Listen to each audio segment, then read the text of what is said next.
Dear students, आज का lesson हमारे कक्षा 9 के विद्यार्थियों के लिए है, जिसमें हमने द साउंड ऑफ म्यूजिक का पहला पार्ट आपको भेजा था।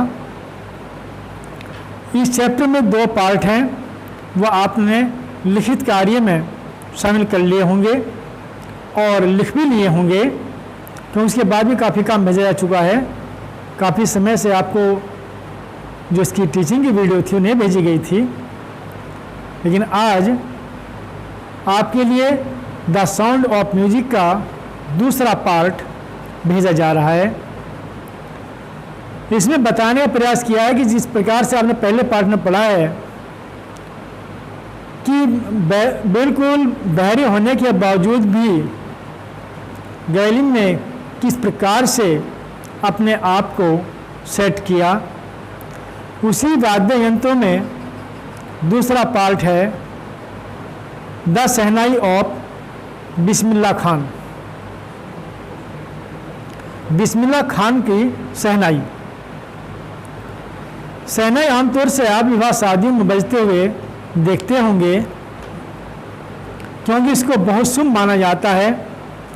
तो बिस्मिल्लाह खान ने किस प्रकार से शहनाई को ये स्वरूप प्रदान किया, उसके पीछे कहानी क्या है, इसका नाम शहनाई क्यों पड़ा, इस सब पर एक आज विश्लेषण भी है और हमारा ये एक चैप्टर भी है कि शहनाई इसका नाम क्यों रखा गया और शहनाई के कारण ही बिस्मिल्लाह खान को इतनी प्रसिद्धि किस प्रकार से प्राप्त हुई। Emperor Aurangzeb banned the playing of a musical instrument called पुंगी।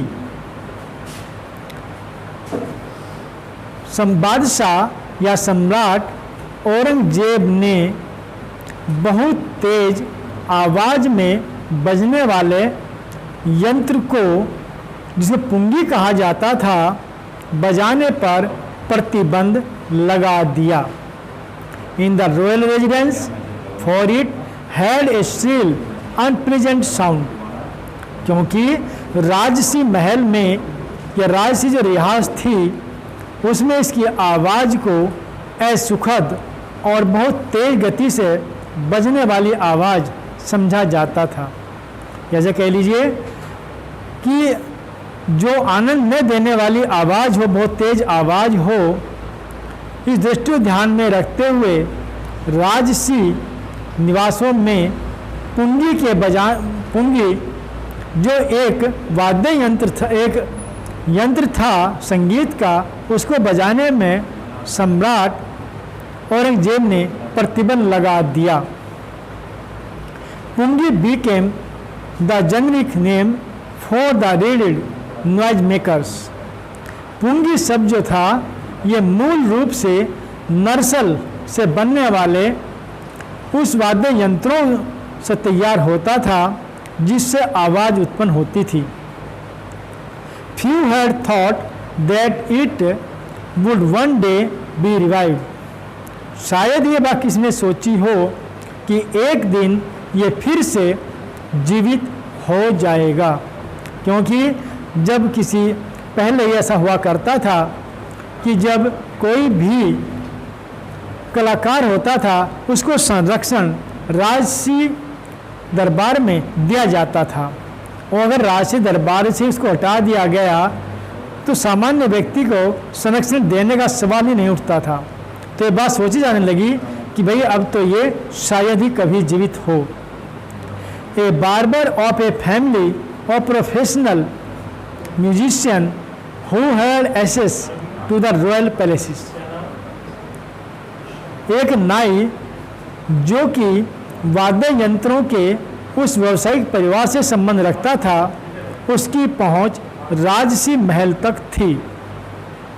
Decided to improve the tonal quality of the pungi. उसने पुंगी की इस वाद्य यंत्र को फिर से कुछ सुधार करने के साथ साथ उसे पुनर्जीवित करने के बारे में सोचने लगा। ने सोचा कि इसमें कुछ सुधार किया जाए पुंगी में, तो he chose a pipe with a natural hollow stem that was longer and broader than the pungi. उसने एक खाली या खोखला प्राकृतिक तना लिया जो आमतौर से पुंगी की अपेक्षा काफ़ी मोटा और लंबा था, and made 7 holes on the body of the pipe, और उसने उस पाइप में जो खोखला पाइप था उसमें 7 सुराख बना दिए। When he played on it, जब उसने उनको बजाया, closing and opening some of these holes, उनमें से कुछ जो हॉल्स थे, कुछ सुराख थे, उन्हें बंद करते हुए और कुछ को खोलते हुए, कुछ सुराखों खोलते हुए और बंद करते हुए जब उसने उनको बजाया,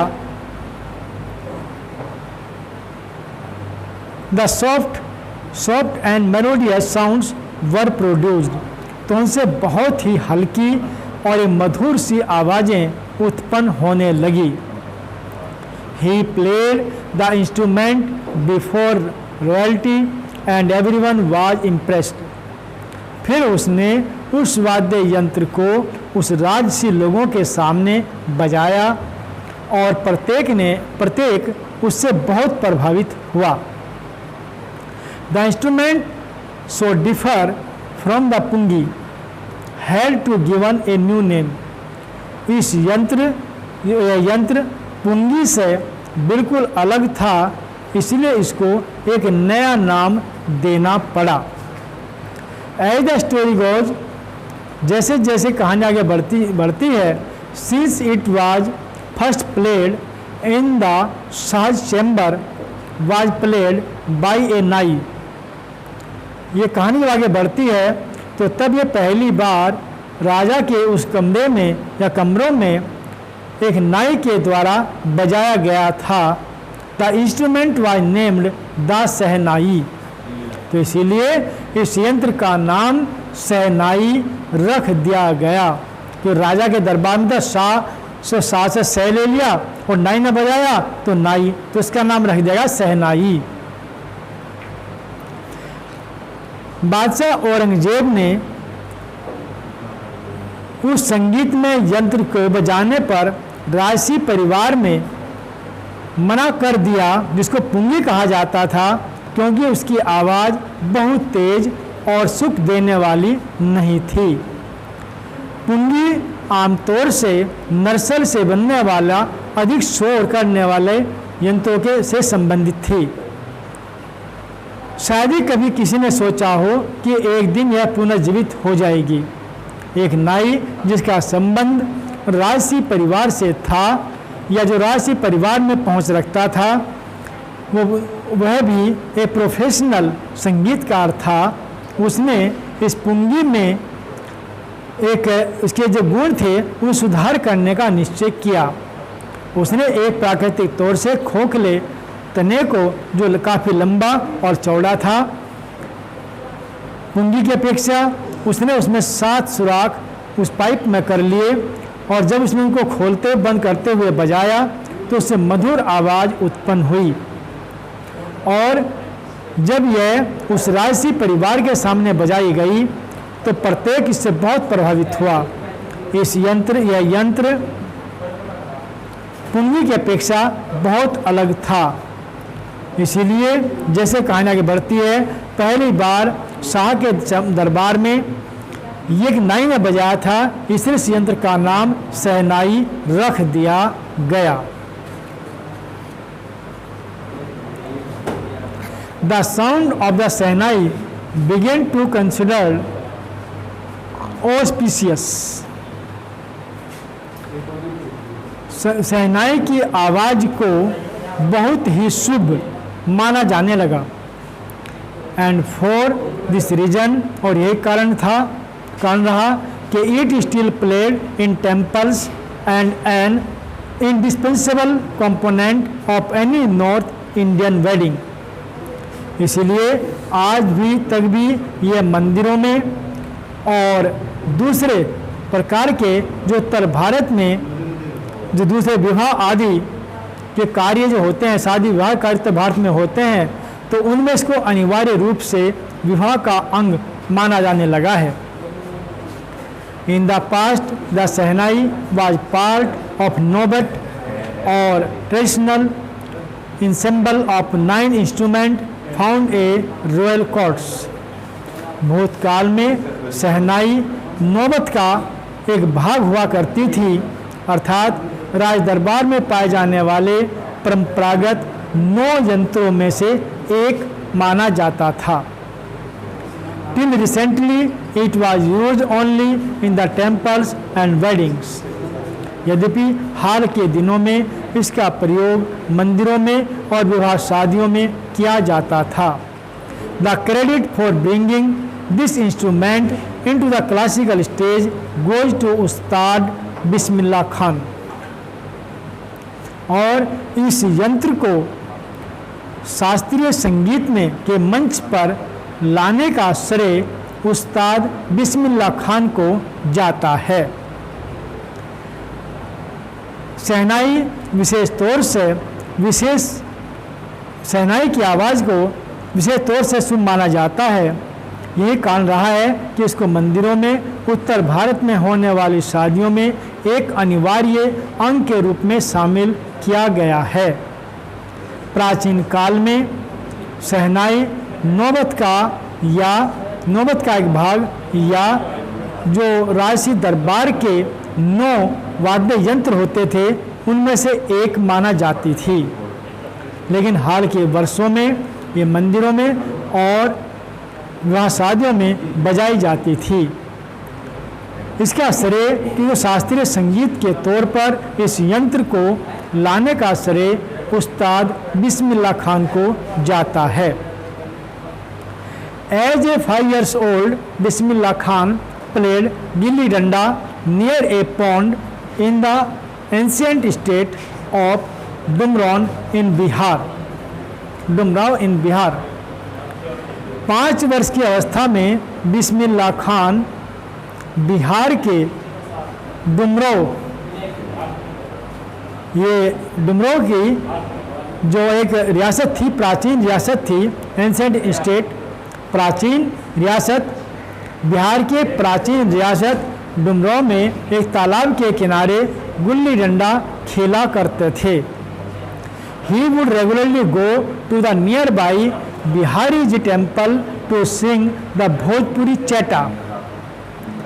वे नियमित तौर से पास में ही बिहारी जी के मंदिर में चैता गाने के लिए जाया करते थे। At the end of which he would earn a big laddu weight 1.25 kg, a prize given by the local महाराजा। लेकिन समारोह की समाप्ति पर उसको एक बड़ा सा लड्डू जिसका वजन 1.25 किलो हुआ करता था, उसे स्थानीय महाराजा द्वारा पुरस्कार स्वरूप दिया जाता था। This happened to 80 years ago। ये घटना 80 साल पहले की है। And the little boy has travel far to earn the highest civilian award in India, the Bharat Ratna. और वह छोटा सा बालक जिसने अपने मुकाम में उस लंबी यात्रा करते हुए भारत का सर्वोच्च नागरिक सम्मान या पुरस्कार भारत रत्न प्राप्त किया।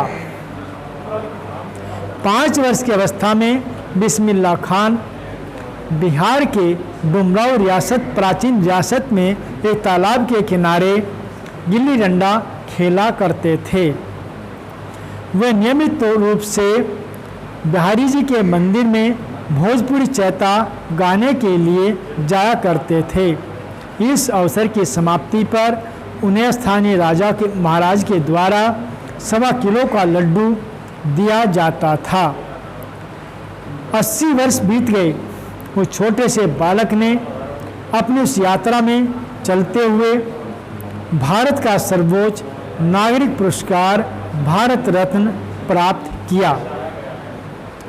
Born on 21 March 1916, Bismillah belonged to a well-known family of musicians from Bihar.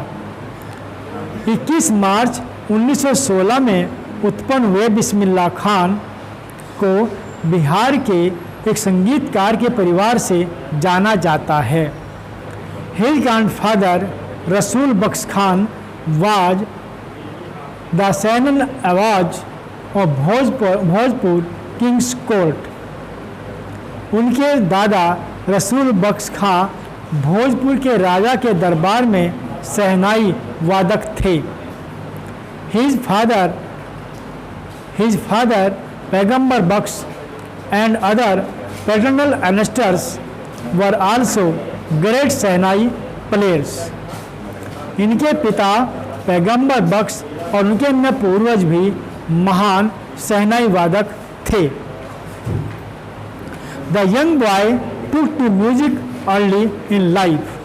यह छोटा सा लड़का बचपन से ही संगीत सीखने में लगा हुआ था. At the age of 3, when his mother took him to his maternal uncle's house in Banaras, now Varanasi, Bismillah Khan was fascinated watching his uncle practice the शहनाई.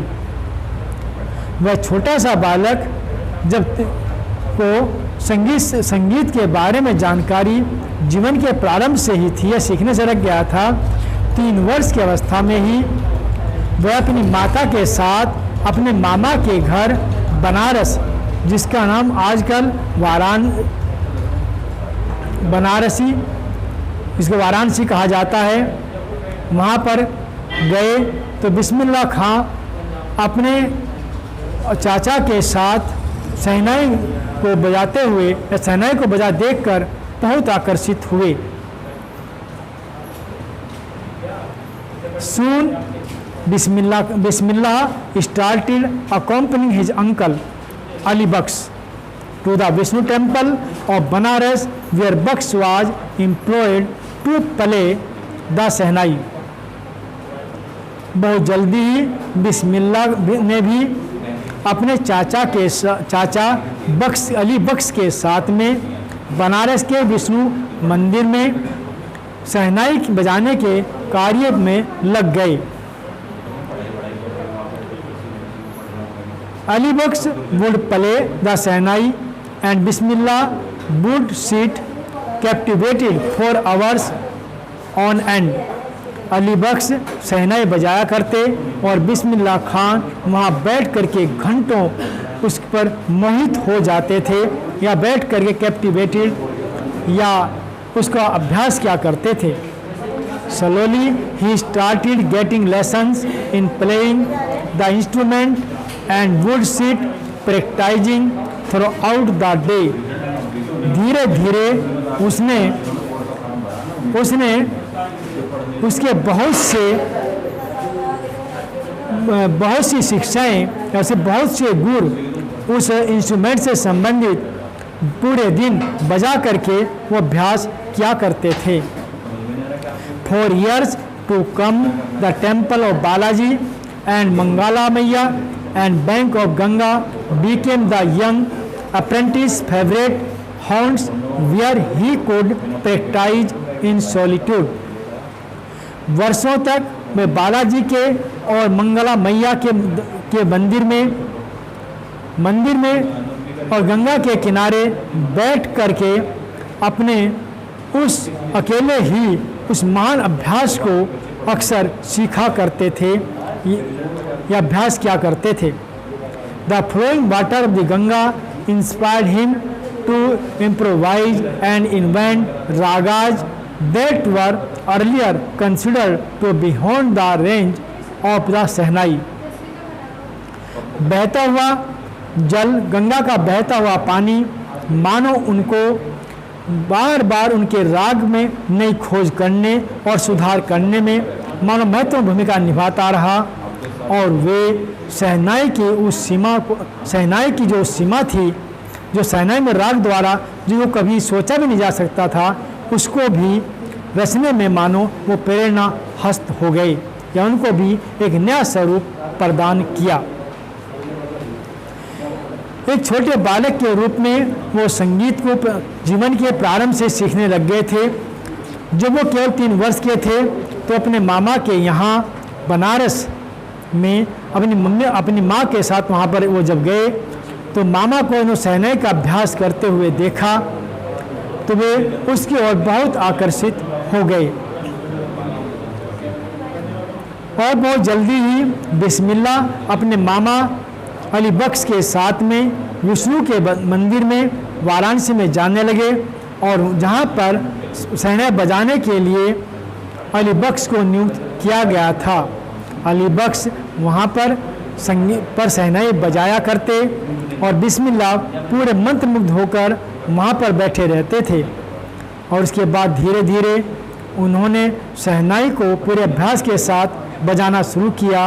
वह घंटों तक पूरे दिन बैठकर अभ्यास किया करते थे और वे कई वर्षों तक उन्होंने बालाजी और मंगला मैया के मंदिर में और गंगा जी के तट पर बैठकर वह अभ्यास किया करते थे और उनका अभ्यास लगातार मानो गंगा का बहता हुआ पानी संगीत सुनने के लिए, उनको नए राग की प्रेरणा देने के लिए मानो उन्हें प्रेरित कर रहा हो ऐसा लगता था। और उन्होंने ऐसे रागों को भी साधना शुरू कर दिया जो शास्त्रीय संगीत में साधे नहीं जा सकते थे। At the age of 14, Bismillah accompanied his uncle to the Allahabad music conference. 14 वर्ष की अवस्था में बिस्मिल्लाह अपने चाचा के साथ इलाहाबाद म्यूजिक कॉन्फ्रेंस में गए। At the end of the recital Ustad Faiyaz Khan patted the young boy's back and said. जब वहाँ का कार्यक्रम समाप्त हो गया तो उस्ताद फैयाज खान ने इस छोटे बालक की पीठ को थपथपाया और कहा, work hard and you shall make it. कठिन परिश्रम करो, तुम बहुत आगे तक जाओगे, तुम बहुत कुछ करोगे। With the opening of the All India Radio in Lucknow in 1938 came Bismillah big break. जैसे ऑल इंडिया रेडियो का लखनऊ में पहली बार शुरुआत हुई 1938 में, तो बिस्मिल्लाह खां को जीवन में बहुत बड़ा अवसर मिला। He soon became as a often heard shehnai player on radio. तब जल्दी ही उनके द्वारा शहनाई रेडियो पर सुनाई देने लगी। 14 वर्ष की अवस्था में बिस्मिल्लाह खान अपने चाचा के साथ इलाहाबाद संगीत कॉन्फ्रेंस में गए। वहाँ के कार्यक्रम की समाप्ति पर उस्ताद फैयाज खान ने इस छोटे बालक की पीठ को थपथपाया और कहा, कठिन परिश्रम करो, तुम बहुत आगे तक जाओगे।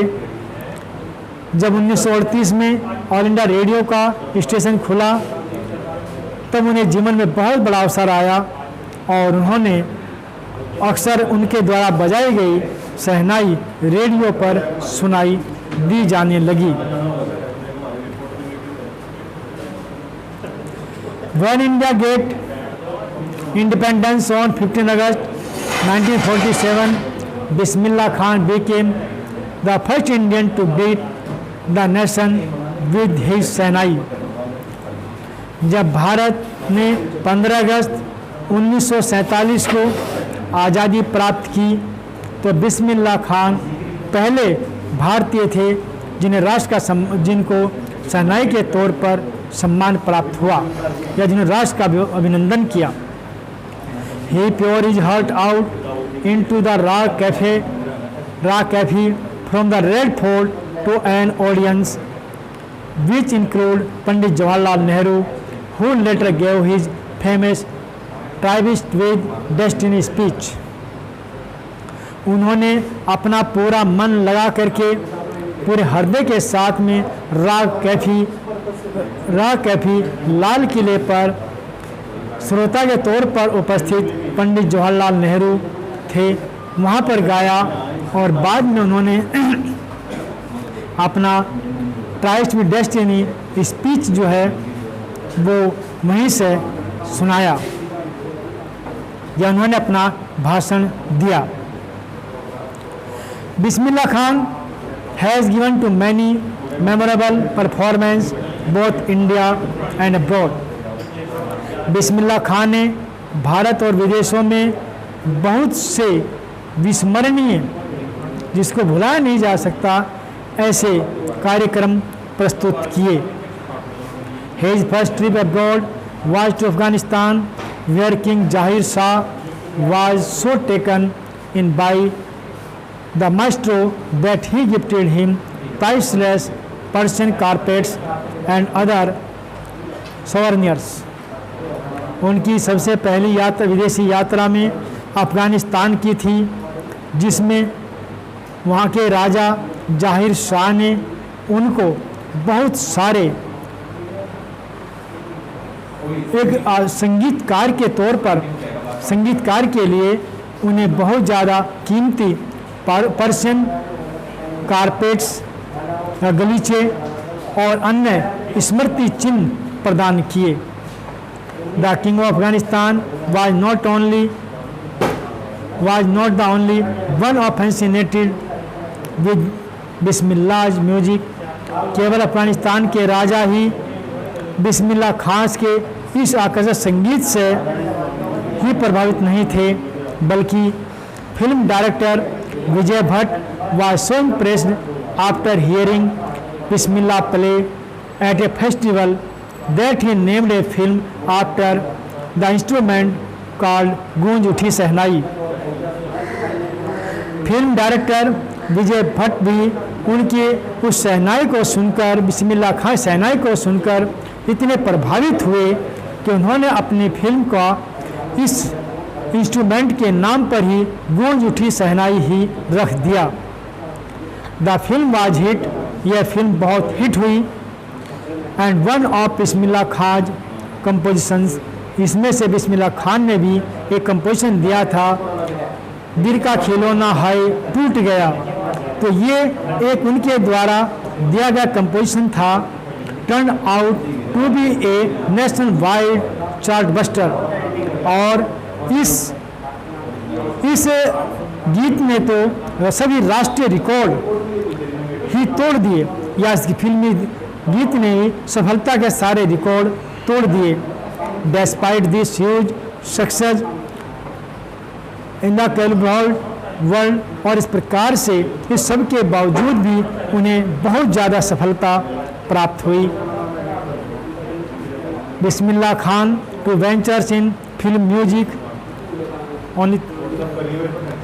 Music were limited in two, लेकिन बिस्मिल्लाह खान ने अपने फिल्मी संगीत को बहुत दो तक ही सीमित रखा। विजय भट्ट गूंज उठी शहनाई, विजय भट्ट की पिक्चर गूंज उठी शहनाई में, और विक्रम श्रीनिवास कन्नड़ वेंचर और श्रीनिवासन की कन्नड़ फिल्म में सन्नडी अपन्ना में भी उन्होंने बहुत ही जोरदार ढंग से अपनी प्रस्तुति दिखाई। I just can not come to turn with the artificiality and glamour of the film world. जब उन्होंने कहा कि मुझे इस चकाचौंध की फिल्मी दुनिया से मेरा कोई लेना देना नहीं है, अर्थात मैं इस फिल्मी दुनिया चकाचौंध में शामिल नहीं हो सकता, ही सेज विद एम्फेसिस, इस बात को उन्होंने बहुत जोर दे करके कहा। तो इस प्रकार से उनके सफलता के बाद वो लगातार बढ़ते रहे। इसका शेष भाग अगले जो वीडियो है उसमें आएगा।